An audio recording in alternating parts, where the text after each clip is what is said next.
صفحے کی آخری لائن سورہ بقرہ کی آیت نمبر 223.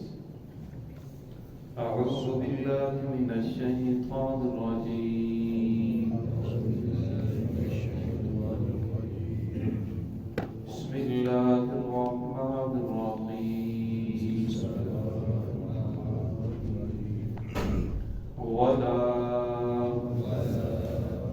تجعلوا الله عرضة لأيمانكم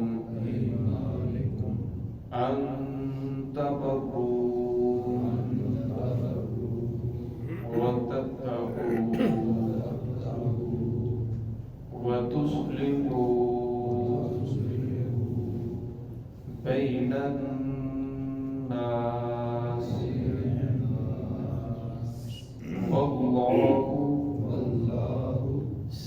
سميع عليم. لا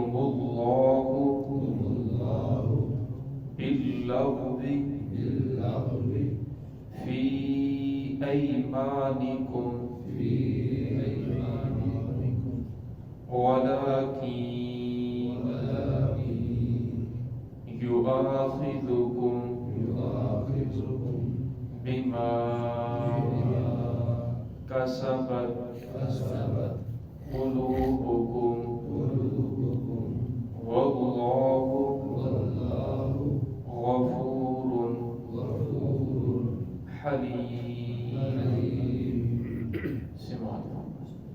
بسم الله الرحمن الرحيم. ولا تجعلوا الله عرضة لأيمانكم أن تبروا وتتقوا وتصلحوا بين الناس والله سميع عليم. لا يؤاخذكم الله باللغو في أيمانكم ولكن يؤاخذكم بما كسبت قلوبكم والله غفور حليم. ولا تجعلوا لله، اور نہ بناؤ اللہ رب العزت کو عرضۃ لایمانکم، اپنے قسموں کے درمیان نشانہ، ان تبروا، یہ کہ تم نیکی نہیں کرو گے، وتتقوا، تم تقوی اختیار نہیں کرو گے، وتصلحوا بین الناس، اور تم لوگوں کے درمیان صلح نہیں کرواؤ گے، واللہ سمیع علیم، اللہ رب العزت سننے والے ہیں، جاننے والے ہیں. لا یؤاخذکم اللہ باللغو فی ایمانکم، اللہ رب العزت نہیں مواخذہ کریں گے، نہیں پکڑ کریں گے تمہاری باللغو فی ایمانکم، تمہاری لغو قسموں میں، ولکن یؤاخذکم، لیکن اللہ رب العزت تمہاری پکڑ کریں گے، تمہارا مواخذہ کریں گے، بما کسبت قلوبکم، تمہاری ان قسموں میں جو تم نے دل کے پکے ارادے کے ساتھ کی، واللہ غفور حلیم، اللہ رب العزت بخشنے والے، حلیم، بردبار ہیں، شفقت کرنے والے ہیں. عرب کے اندر یہ رواج تھا کہ لوگ اس طرح آج کے دور کے اندر یہ رواج ہے، قسم اٹھا لیتے تھے کہ میں فلاں کے ساتھ نہیں بولوں گا، میں فلاں کے گھر نہیں جاؤں گا، میں فلاں کا کھانا نہیں کھاؤں گا، میں اپنے والدین کی خدمت نہیں کروں گا. اس طرح قسم اٹھا لیتے، خدا کی قسم آج کے بعد میں اپنے والدین سے نہیں بولوں گا. اور پھر اس طرح کی قسمیں اٹھانے کے بعد، اور جب ان کو کوئی دعوت دی جاتی دین کے بارے میں، قسم اٹھا لیتے کہ میں فلاں نیکی کا کام نہیں کروں گا. جب ان اس بات کی دعوت دی جاتی دوبارہ، وہ کہتے کہ ہم تو مجبور ہیں، ہم تو اللہ کے نام کی قسم کھا چکے ہیں، تو لہذا ہم یہ کام نہیں کر سکتے کیونکہ اب ہم نے تو اب قسم کھا لی ہے. تو اللہ رب العزت نے فرمایا وَلَا تَجْعَلُوا لِلَّهِ عُرْضَةً، اللہ رب العزت کے نام کو نشانہ نہ بناؤ، اللہ رب العزت کے نام کو آڑ نہ بناؤ، ایمانکم، اپنی قسموں کے درمیان، ان تبروا، یہ کہ تم نیکی نہیں کرو گے. نیکی سے مراد کہ انسان قسم کھا لیتا ہے کہ میں تو نماز نہیں پڑھوں گا، یا میں قرآن پاک کی تلاوت نہیں کروں گا، یا میں فلاں نیکی کا کام نہیں کروں گا، یا میں صدقہ نہیں کروں گا. کچھ لوگ قسمیں تو آج کے بعد فلاں مسجد کے اندر نہیں جاؤں گا. فرمایا اگر کوئی لوگ ایسی قسمیں کھا لیں تو انہیں اپنی قسم کو توڑنا چاہیے، قسم کے اوپر پختہ نہیں رہنا چاہیے. اور پھر دلیل یہ دیتے ہیں کہ ہم نے تو اللہ کی قسم کھا لی ہے. فرمایا اللہ رب العزت فرما رہے ہیں کہ اللہ کے نام کو درمیان کے اندر آڑ اور نشانہ نہ بناؤ. وَتَتَّقُوا، کہ تم تقوی اختیار نہیں کرو گے کہ میں تو آج کے بعد نیکی والی زندگی نہیں گزاروں گا، اس بات کی قسم کھا لیتا ہے۔ وَتُصْلِحُ بَيْنَ النَّاسِ، یہ اس بات کی قسم کھا لے کہ میں آئندہ ان دونوں کے درمیان صلح نہیں کرواؤں گا، میں نے تو قسم کھا لی ہے، یہ لڑتے رہیں جو مرضی کرتے ہیں۔ فرمایا یہ تمہارے بھائی ہیں، مسلمان بھائی ہیں، اگر اللہ رب العزت نے آپ کو اختیار دیا ہے، آپ ان کی صلح کروا سکتے ہو، تو آپ کو صلح کروانی چاہیے، اپنی قسم کو توڑنا چاہیے، اور اپنی قسم کو توڑنے کے بعد قسم کا کفارہ ادا کرنا چاہیے۔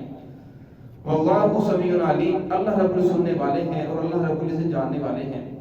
علماء نے جو 3 قسم کی قسمیں ہیں، جس کے بارے میں آگے تشریح کے اندر بھی آ رہا ہے آیت کے اندر، فرمایا ایک قسم لغو ہے، انسان قسم کھاتا ہے کہ میں نے فلاں کام کر لیا ہے اور اپنے آپ کو سچا سمجھتا ہے، حالانکہ اندر اس نے وہ فلاں کام کیا نہیں ہوتا، لیکن وہ اپنے آپ کو اپنے گمان کے مطابق اپنے آپ کو سچ خیال کرتے ہوئے قسم کھاتا ہے کہ میں نے فلاں کام کر لیا ہے یا میں نے فلاں کام نہیں کیا ہے۔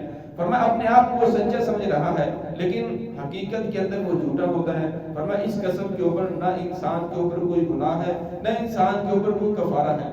دوسری قسم یہ ہوتی ہے کہ جسے غموس کہا جاتا ہے، فرمایا انسان قسم کھاتا ہے گزشتہ کسی کام کے اوپر کہ میں نے وہ کام کر لیا ہے یا میں نے وہ کام نہیں کیا، خدا کی قسم میں نے تو وہ کام نہیں کیا، حالانکہ وہ جانتا ہوتا ہے کہ میں جو قسم کھا رہا ہوں میں اس بات کے اندر جھوٹا ہوں، میں جھوٹی قسم کھا رہا ہوں۔ فرمایا اس کے اوپر کفارہ تو نہیں ہے، لیکن اس کا گناہ بہت زیادہ ہے۔ اور چوتھی قسم منعقدہ ہے، تیسری، جس کے بارے میں انسان قسم کرتا ہے کہ گزشتہ آنے والے مستقبل کے اندر میں فلاں کام کروں گا، اگر وہ فلاں کام کر لیتا ہے تو پھر تو اس کے اوپر کچھ نہیں ہے، لیکن اگر وہ اس کے خلاف کرتا ہے، وہ کام نہیں کرتا، تو پھر اس کے اوپر کفارہ بھی آئے گا اور پھر اس کے اوپر جو اس کا توڑنے کی وجہ سے گناہ بھی ہوگا۔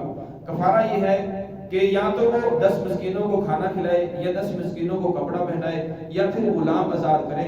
اگر ان تینوں کاموں میں سے کوئی بھی نہ کر سکے، اتنی طاقت اس کے پاس نہ ہو، تو پھر فرمایا وہ 3 روزے رکھے۔ تو یہاں اللہ رب العزت لا یؤاخذکم اللہ باللغو فی ایمانکم، اللہ رب العزت مؤاخذہ نہیں کریں گے باللغو فی ایمانکم، تمہاری لغو کی سبھی قسموں کا، جس طرح آپ بھی قسمیں اٹھائی جاتی ہے ایسے ہی فرمایا ان قسموں کا مؤاخذہ نہیں ہوگا، لیکن وہ قسم اٹھاتا ہے اپنے آپ کو سچا سمجھتے ہوئے۔ وَلَٰكِن يُؤَاخِذُكُم بِمَا كَسَبَتْ قُلُوبُكُم، فرمایا لیکن تمہارا مؤاخذہ ہوگا، تمہاری پکڑ ہوگی، بِمَا كَسَبَتْ قُلُوبُكُم، تمہاری ان قسموں کے اندر جو تم نے دل کے پکے ارادے کے ساتھ کی۔ وَاللَّهُ غَفُورٌ حَلِيمٌ، اللہ رب العزت بخشنے والے ہیں اور اللہ رب العزت بہت زیادہ بردبار ہیں۔ تو فرمایا انسان کو اس طرح بہت زیادہ قسمیں اٹھانے سے بچنا چاہیے، جس طرح بعض لوگوں کی عادت ہوتی ہے کاروبار کے اندر بہت زیادہ قسمیں کھاتے ہیں۔ تو فرمایا اگر وہ قسم ایسی کھا رہا ہے جو قسم لغو ہے، تو فرمایا پھر تو اس کے اوپر کوئی بھی چیز نہیں ہے، لیکن اگر وہ جھوٹی قسم کھا رہا ہے تو فرمایا اس کا پھر گناہ بہت زیادہ ہے۔ فرمایا اگر وہ قسم منعقدہ یعنی سوال کی قسم کھا کے اور مستقبل کے اندر ایسا کروں گا، پھر وہ ایسا نہیں کرتا، فرمایا پھر اس کے اوپر کفارہ بھی آئے گا اور اس کے اوپر گناہ بھی لازم ہوگا۔ دعا ہے کہ اللہ رب العزت ہم سب کو صراط مستقیم پہ چلنے کی توفیق عطا فرمائے۔